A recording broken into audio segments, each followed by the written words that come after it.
MC Malam Ibrahim Sharukan masoyin annaba a koda yaushe da kakkausar murya zuwa ga Rahma Sadau jaruma a Kannywood ba ma tare da ita game da wannan abin da take yi na batanci ake koyi da ita don haka abin da ta yi shiga ta rashin mutunci ta janyo har aka yi wa addinin musulunci batanci mu yan Kannywood ba ma tare da ita sannan kuma ina sanar da iyayenta wanda suka haife ta in ba za su gaya mata gaskiya ba to mu ta zo gurin da za a gaya mata gaskiya tunda tana tare da mu a sana'ar mu ko ni na sa ta a fim kuma na biya ta kuma ina da hurumin da zan iya cewa ba ma tare da ita sannan kuma ina sanar da yan Kaduna ya kamata ga dukkan jaruma ko jarumi duk wanda zai janyo addinin musulunci batanci ya kamata su iya ɗaukar mataki da kansu yan Kaduna dan mu nan garin Kano akwai wanda ya batanci ga addinin musulunci aka ragargaje gidansu aka kore shi a garin ma ya bar garin dan haka in ce wannan abu ma iya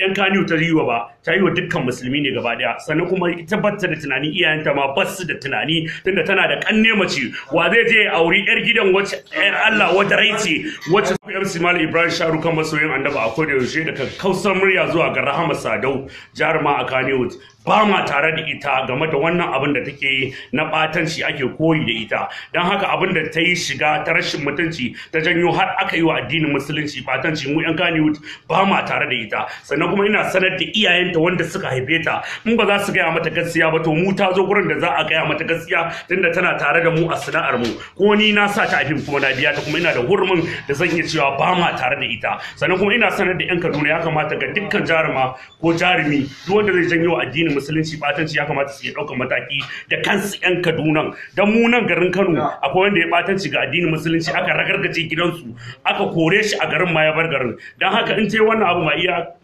yan Kannywood ta yi wa ba ta yi wa dukkan musulmi ne gaba daya sannan kuma ita batta da tunani iyayenta ma ba su da tunani tunda tana da kanne mace wa zai je auri yar gidan wacce yar Allah wata raice